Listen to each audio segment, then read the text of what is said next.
Get ready for takeoff. Cause it's the Take Flight Talk. It's your boy, James Wudi. We got Fitz. Okay.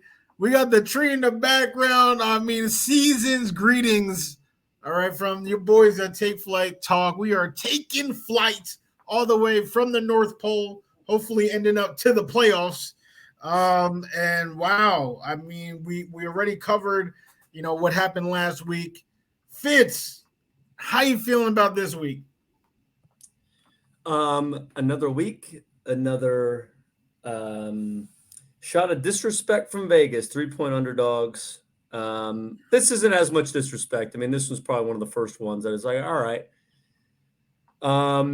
Yeah, I mean, I think we're gonna win. I think we're gonna win. I think it's gonna be a bit of a spread too. Um, Look, they got a high-powered offense. There's zero question about that. You got Dalvin Cook, you got Madison if Dalvin Cook goes down, or it just needs a breather. You got Justin Jefferson, you got Thielen.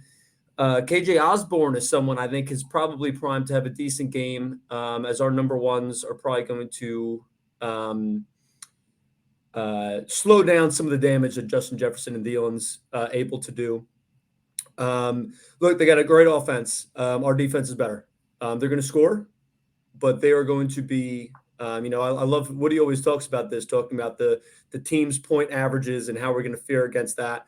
If you guys read the Woody 3, which Woody is going to get into, you'll see what Woody's prediction is. But I think we're going to stay under the 23.7 points per Point game. eight. Yeah, 20. Yeah, 20, it's pretty much the same. 23.8. I think we're going to stay under that. We'll get into score predictions in a little bit, but um, Sauce Gardner's just very good. I think last week was probably the first game that he had that wasn't amazing. It wasn't bad, but that was probably the first game where it was like, all right, he's human. He's human. Um, but I think he's going to bounce back from that. I think our offense, Mike White, I mean, they've got one of the worst passing defenses in the league, the Vikings. So I think Mike White is going to be putting on a show again. What he did in the pouring rain in a blowout game.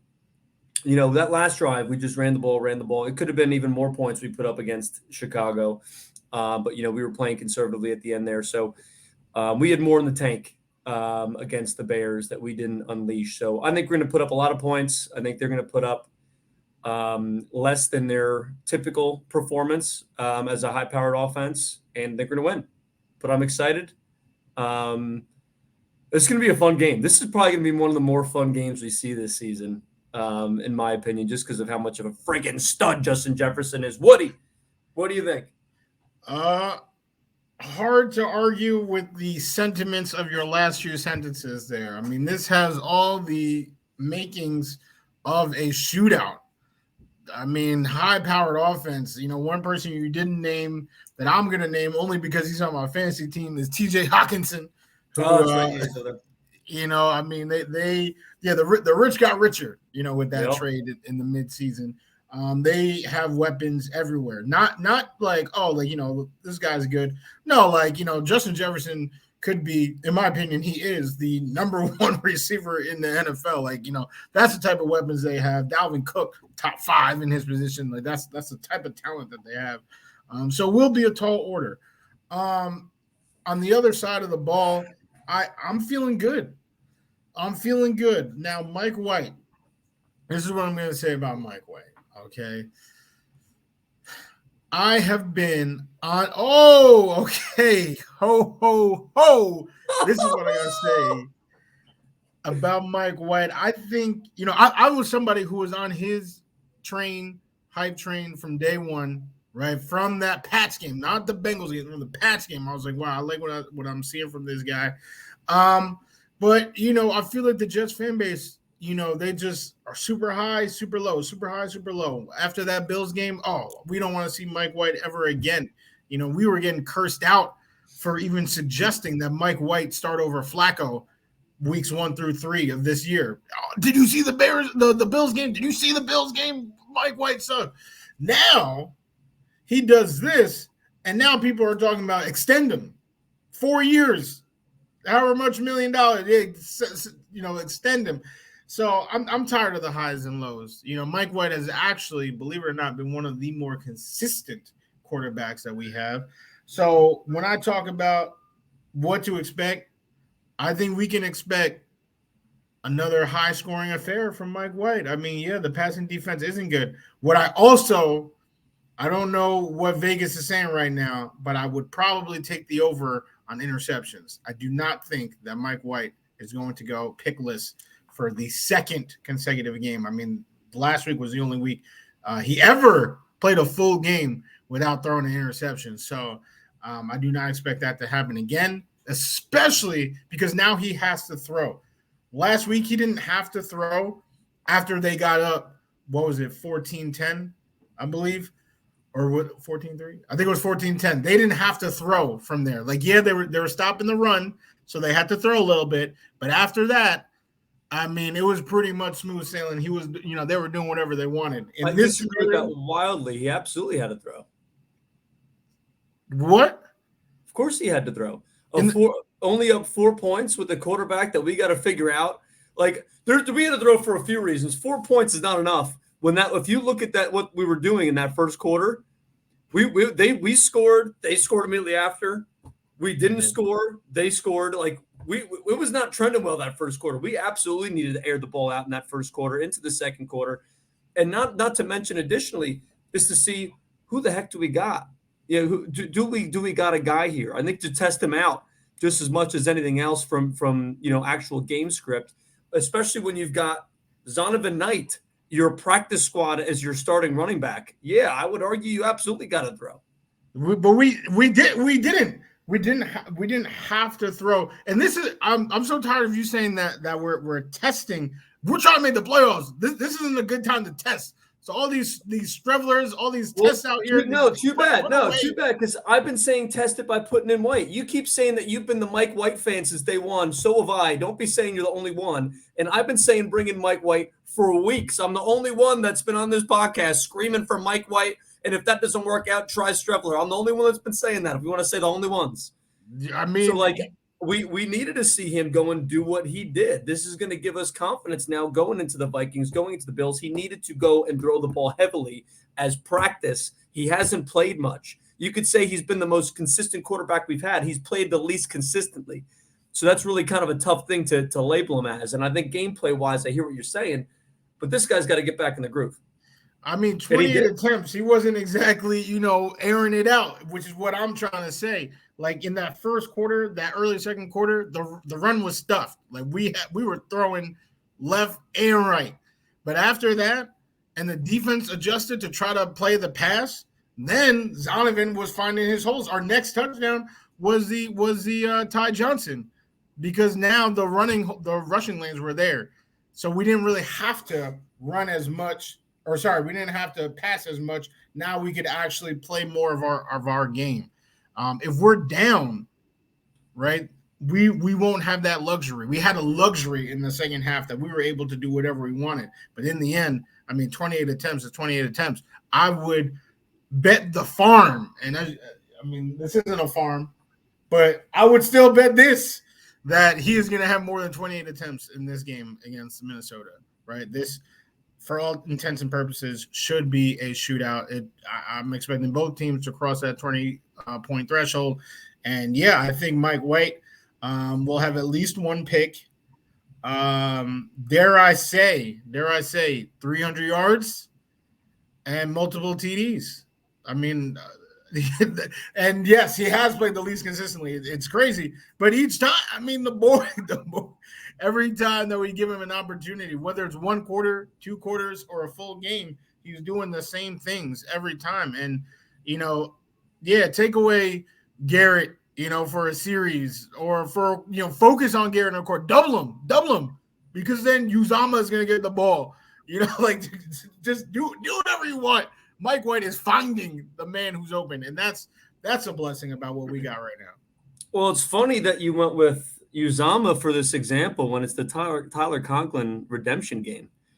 This is Tyler Conklin redemption game, baby. Obviously, they left on good terms, but he's going to be I mean, you always have this happen, right? I mean, Tyler Conklin is the clear number 1 tight end. We've both. I think we've both been saying this since before the season started. It's good to see Uzama get a couple opportunities. He had 3 receptions last week. Good. I'm happy to see that. Conklin, I think our top receivers. Garrett Wilson, you could double him all you want to. The guy gets open. He's probably like I'd be shocked if he's not our leading receiver again this week. I mean, I don't care what they do. You could try to eliminate him all you want. If he is healthy, he is going to be on that field and he is going to be open. Elijah Moore obviously came back. I went I brought him back. I have forgiven him. He likes to talk to the ball after games. I had to talk to this jersey to forgive him. But I think Tyler Conklin's going to have a good game too. I mean, this is, I totally agree with you with having more passing attempts than 28, which is again why I think he did need to throw. Last game. It's been over 365 days since the last time he's thrown a pass in the NFL. That's I don't care how consistent you've been in the few attempts you've had. That's there's a little bit of rust and expected, but it didn't seem to appear that way. I mean, he came out first drive just rolling. And that's just the kind of guy that Mike White is, that we've both identified in him. I'm excited to see what he's able to do. He's definitely going to throw more than that. I would probably guess somewhere around 35 plus or minus 3. I don't know if going over 40 is going to necessarily happen. I think they're going to try to establish the run the best that they can. But it's going to be it's going to be a shootout. And, I'm taking the Jets defense over the Vikings defense any day in a shootout.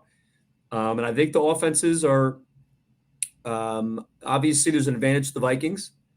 But Garrett Wilson ain't nobody to sleep on either. Justin Jefferson, sure, he is probably he's top 2, top 3, and he ain't 3. I think DeAndre Hopkins is obviously hasn't played a whole season, but that guy is just something special. I think I'll always put him at least top 2. But Justin Jefferson's a sicko, man. And no matter how good a defense our boy DJ Reed plays and our boy Sauce plays on him, whoever's getting the opportunity that drive, they're going to let up some catches. They're like Justin Jefferson will be catching the ball. I think he stays in double-digit numbers, but he will be catching the ball, and he'll probably have at least a touchdown. And that's okay. They're allowed to do that. They're allowed to do that. Well, hey, we've used the word shootout. I mean, if there was a drinking game that somebody had to take a shot every single time we said the word shootout, they'd be wasted right now. So let's get into some score predictions. I'll start so that you can just rip my prediction to threads. Well, you won last week. You were closest last week, so I'm not going to rip you. I might disagree, but I'm not going to rip you. Wow. Well, I didn't even realize. I didn't see it until it was posted on the IG. Oh, and who posted that one? Yeah, that one definitely wasn't you. Definitely wasn't you. Got it. So yes, as Fitz said before, right? 23.8. We have not allowed a team to reach their season average in points for the last 7 games. And most times, actually, it's been by a large margin, right? I mean, the Bills was like minus 12, right? And there were a few others that were in the double digits of how low we were able to hold them. I don't know. I mean, are we about to carry that like for the rest of the year? Like, it has to end sometime. I'm thinking it's going to end this time because the Vikings are hungry, and they're obviously really, really good.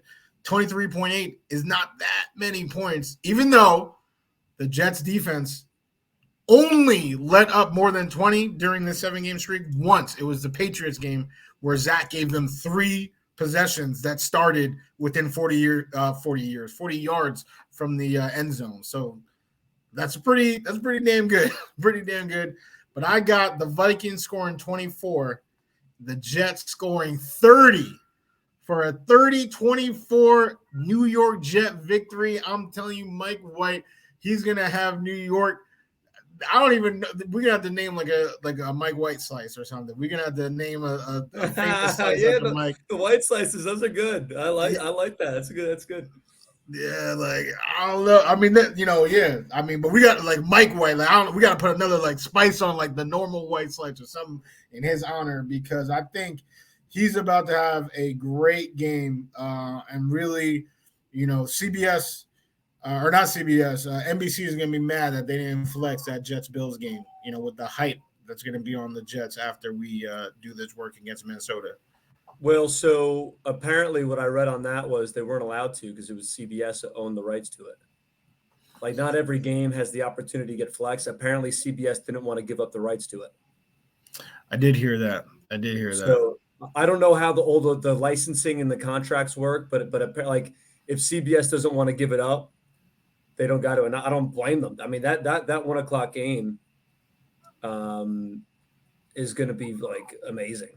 I think the only thing that they'd be able to do is flex probably CBS changing it to 1 to 4 and swapping out one of the 4:00 games that CBS has. I don't know what that is. Yeah.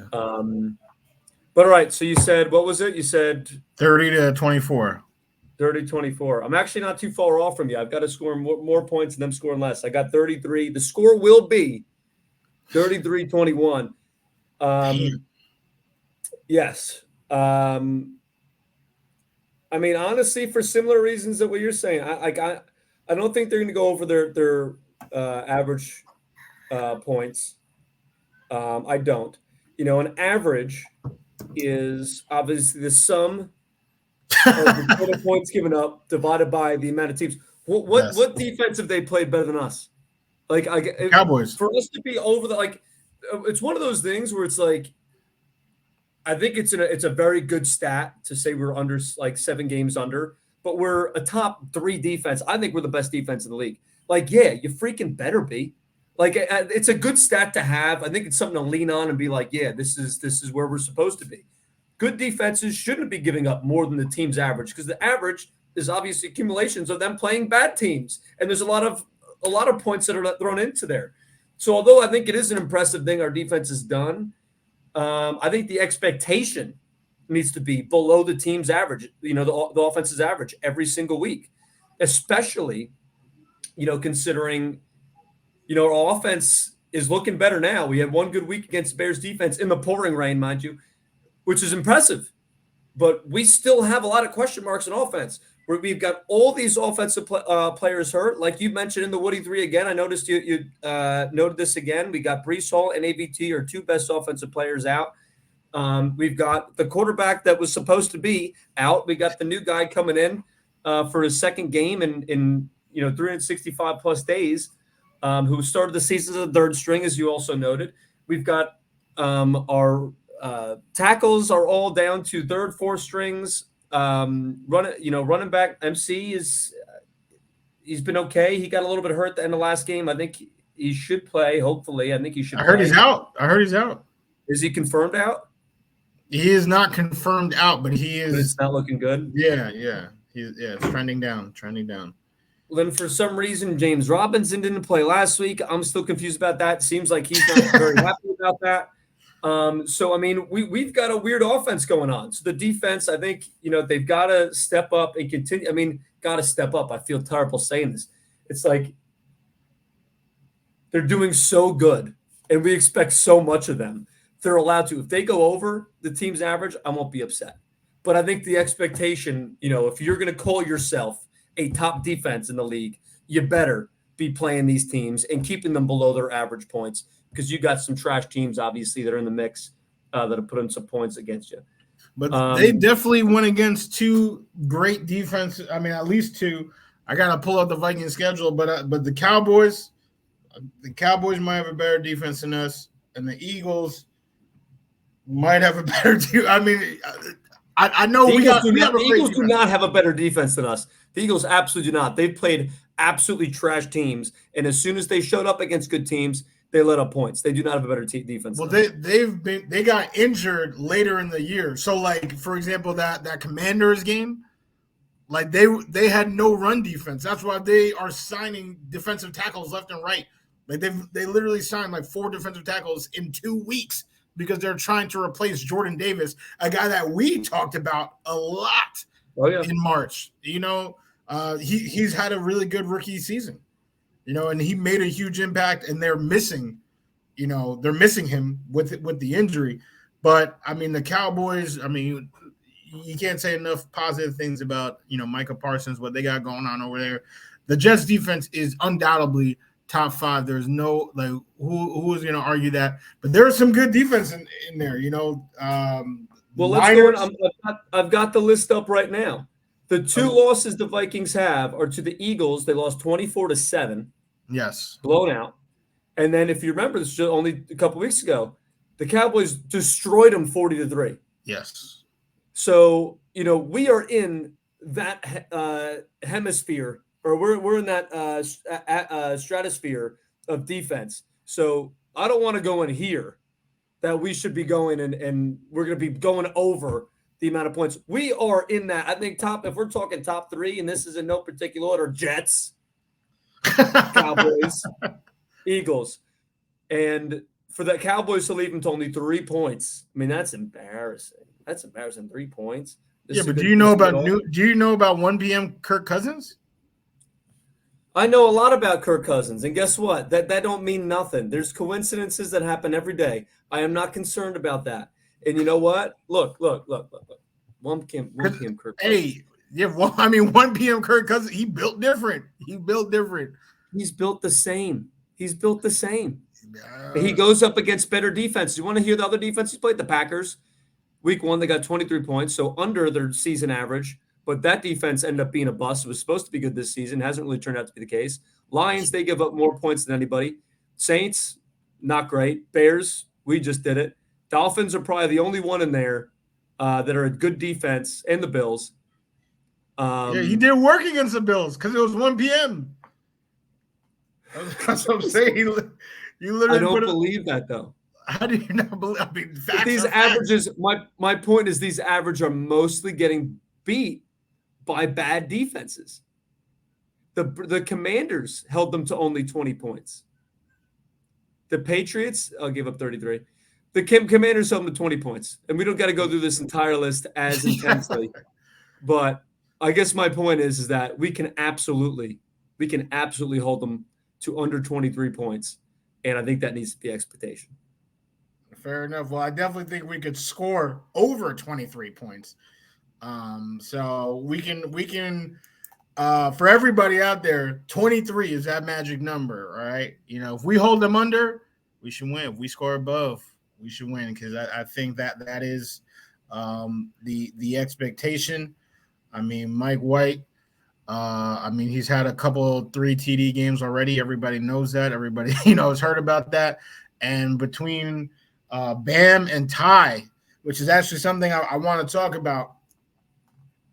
Who is it? As a matter of fact, since we have the score predictions, let's talk about the Wudi 3, because a lot of what we're talking about right now is in the Wudi 3. We have the full breakdown of 1 p.m. Kirk Cousins versus other Kirk Cousins versus Mike White, right, in the triple threat of the stat sheets right there. But a quick 3 things that your boy is looking at during this game. I mean, number 1, of course, white hot start. I mean, he couldn't have started better. He literally couldn't have. Right? We were talking about, all these modest expectations, but he shattered them. Did great in the rain.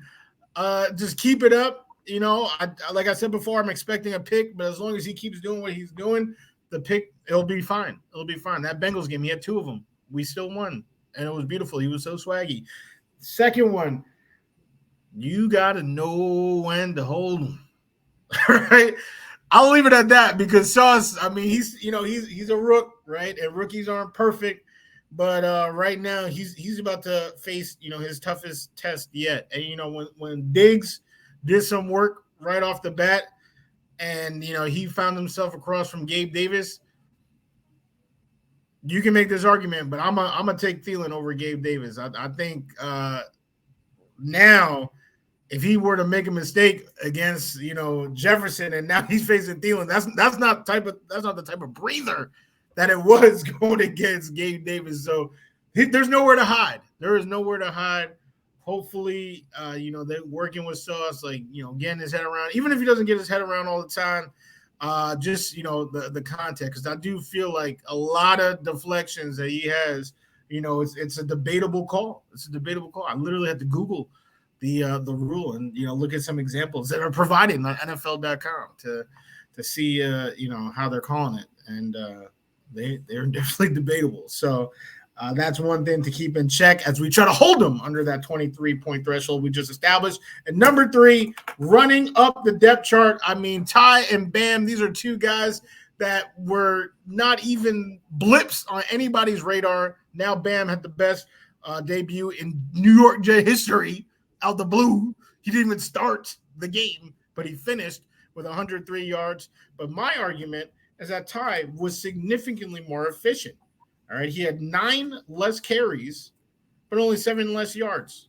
All right, my boy Ty was averaging 14 yards per carry, 16 yards per reception. Both of those are significantly more than the yards per carry and the yard per reception for Bam Knight. So we obviously are going to run the ball a lot. Mike White is definitely going to target his running backs. He targets his running backs almost more than he targets his receivers. Who is RB1 if Michael Carter is out? Zonovan Knight absolutely is. I mean, and this is a scheme thing. You know, you love talking about the schemes, you know, that we come from, right? That San Francisco West Coast offense. Zonovan Knight's faster. I love Ty. I'm a big Ty Johnson fan. Like I don't think we've talked about him on this podcast because obviously he hasn't been super relevant this season. He hasn't been relevant at all until last week. But I've been saying since last season and the year prior, Ty Johnson. I mean, he's a guy. He's a guy that can be there. And I think if he was on another team where we weren't so stacked with running backs, I think he'd be getting a lot more action. I think he'd be getting a lot more respect around the league. The guy's got a lot of talent. You know, obviously he's got a lot smaller of a sample size to have a 12 and a half average, or 12 and a half yards per carry average, 5 attempts to 14 that Zonovan had. But Zonovan's faster. Ty Johnson struggled last season with his hands a little bit, as we all remember. But generally, he has very good hands. Like he was always so fun to see us dump the ball down to. Struggled a little bit last year, but I'm glad that he's gotten through that. And obviously he went and had a catch for like 15, 16 yards, I think, last week. But I think Zonovan's going to be the number one guy again, as he was last week. And I think when you measure that, not just by efficiency, but, attempts, how many times they've given you a shot, which made him the number one guy last week. And I think he's going to continue to be this week. But I think Ty Johnson's going to continue to be in there. Would love to see him in the passing game a little bit more. I don't know what Zonovan Knight's standard was, coming into this. I didn't have any notes on whether he's got great hands or not. He was on the practice squad. How do we know? Hey, but he had 3 catches. And if he ends up – according to the guys at JetX, they love their stats and all that. They actually had Bam Knight before he was drafted, or he was undrafted, but before I'm saying he became a Jet. Yeah, they said that he was one of the best route running backs in the draft. He got targeted more, right? More than Ty. So maybe they'll utilize that. But I don't know. I kind of see it going both ways because like Ty obviously did more with hit, per attempt.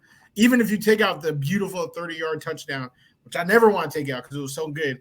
I had the stiff arm at the end and then pointed to the dude. Like it was just so swaggy. But even if you take out that 32-yard scamper, he still had more yards per carry. So there may be a time where, LaFleur or Salah, decide to kind of tip that balance. Because that's kind of what we saw in the beginning of the year where, Michael Carter got more of the attempts, but Brees was a little bit more efficient.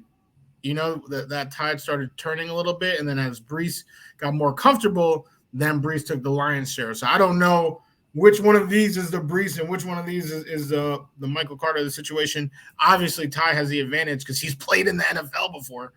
I don't know if Bam was expecting to, play as much as he did. Probably not, since Michael Carter was obviously healthy when the game started. So, it's experience. And then, the Vikings run defense, everyone's talking about the pass defense being 32nd. The run defense is 17th. So, there'll definitely be holes to run, especially with, you didn't mention this before when we were talking about all the injuries, but Max Mitchell is back. So and Herbig came back too. So there will definitely be holes. I think it'll be easier for our running backs to get some work done on the Our ground. third and fourth string linemen are back, and we're pumped about it. Isn't that wild? Like I love that's how good our depth is. I mean that they're our third string. Like I Herbig. think Herbig is second. Herbig is he was backing up AVT.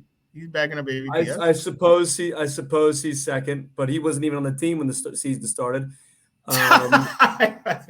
And then you got Max Mitchell, who I was actually hoping for. Last year, hopefully this guy could be something. We drafted him, fifth, sixth round. I think we got him. I think it was fifth fourth. round.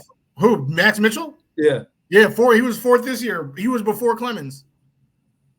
Oh, okay. Even better. Then it's like, when we get these guys to go down, it's awesome to see this guy to come in here and be able to do something. But for us to be excited about Max Mitchell to come back, I don't think either of us would be expecting to say that before the season started. Like, oh, good, our starting right tackle's back. It's like, who? Oh, George Fant, right? No, Max Mitchell. Which reminds me, George Fant. He's coming back. He's coming back. When? Within the next 2 weeks. Within the next 2 weeks, yeah. And what? John Benson, he's out. Zach Wilson might play week one. I'm not trusting anything they tell us. Mekhi Becton, 6 to 12 weeks max. 6 to 12 weeks. We doesn't even show up. They coddle the kids. They don't do that to the veterans. They coddle the kids for sure. Zach and Mekhi, yeah. I believe it when I see it. Don't say a word. They do that, but for Fant, no. He's on the field. But what I'm actually extremely curious to see when he is healthy and Mitchell is healthy, who will get the start, because Mitchell has been playing really, really well. He didn't allow our pressure last week. Correct. And he wasn't even expecting to play last week. He only played because Ogabugi. Yeah, Ogabugu got hurt. But yeah, that's a good question. We'll have to see what happens. I yet again trust this coaching staff to do the right thing with personnel. So I mean, we could debate it till the cows come home, but I think Font is the better guy. He's the more experienced guy. But he was better at left tackle. His experience in New York and right tackle was not quite as good. True. So that may play a part of it. They might want to go and say, like, all right, these are our coaches. We know they've got a little bit of bias of who they pick. So maybe they might also be like, all right, Joe Douglas may be traded for Font, and we brought him in, or we got him in free agency. But, Max Mitchell we just picked. And if we can go and show that this is another successful draft pick in this successful draft class, they might have a little bias in there, or just wanting to see what the future looks like. We're getting towards the end of George Fant's contract. Yeah. If we can go and get Mitchell and we don't necessarily need Font, or we can go and bring him back as a lesser contract, as a depth guy, and try to save a little money on him, I could see George or Joe Douglas try to do that. So we shall see. But as I'm seeing the clock wind down here, we have a game tonight. Yes. Woody, what are you thinking? It's very simple. We need to make the playoffs, right? That is goal number one. That is what everybody wants. We need to make the playoffs. And because our quarterback stunk both times that we faced New England, they are the number one issue. If we tie with them, they have the tiebreaker. We're out. We need their record to not be what our record is. All right. So root for the Bills.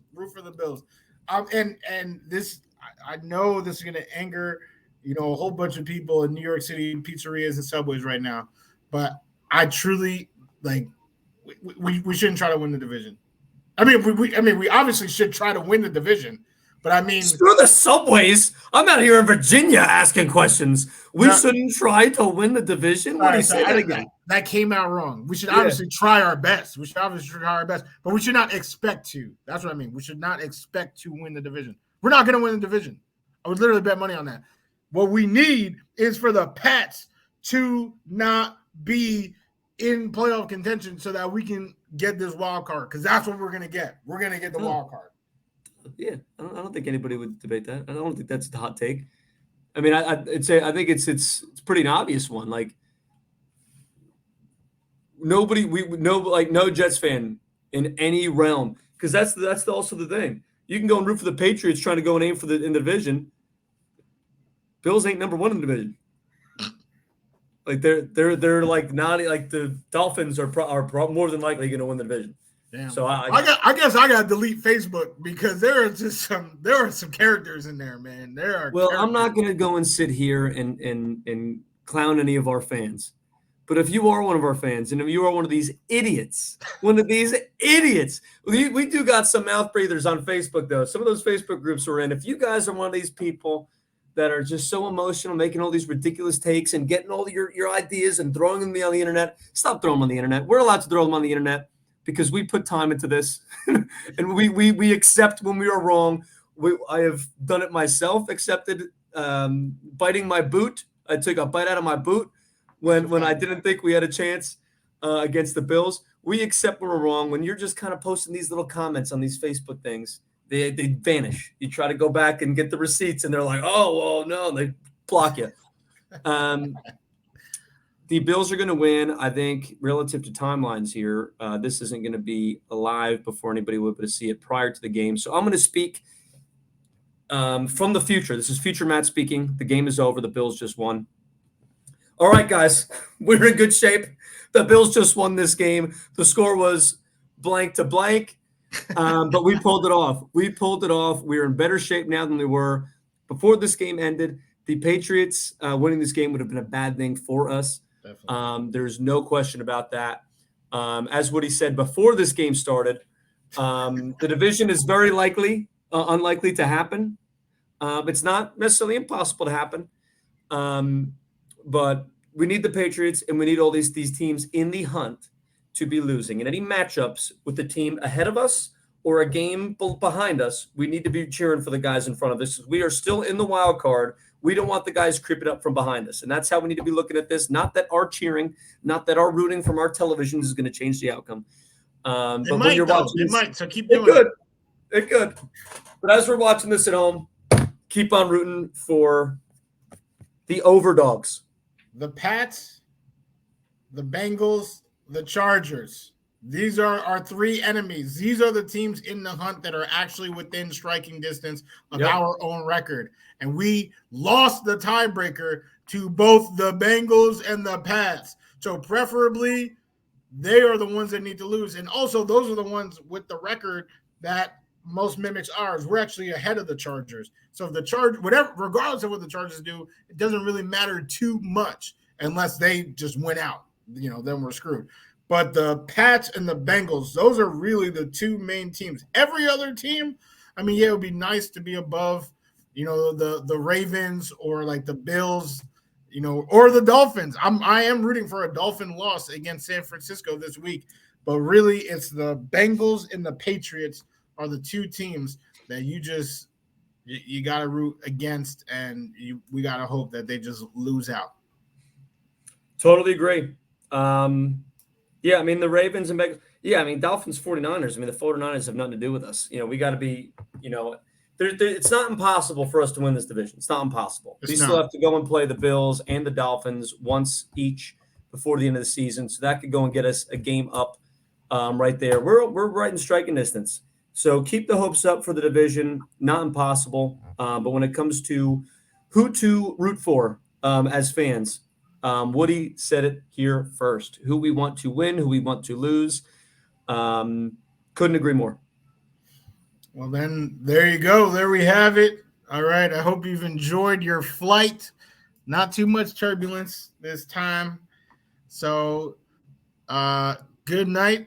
Oh my God. I butchered the line. I think it was a Merry Christmas to all and to all a good night. That's actually the line. You did botch that. Yeah, you did botch that. We'll cut that out. We'll cut that out.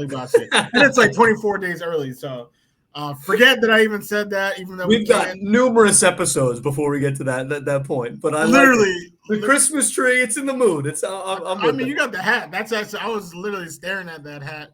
It's a good hat. But yeah. We'll see you. J-E-T.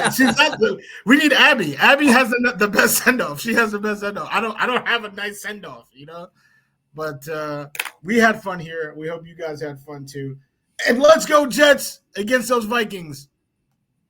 There it is. Third time.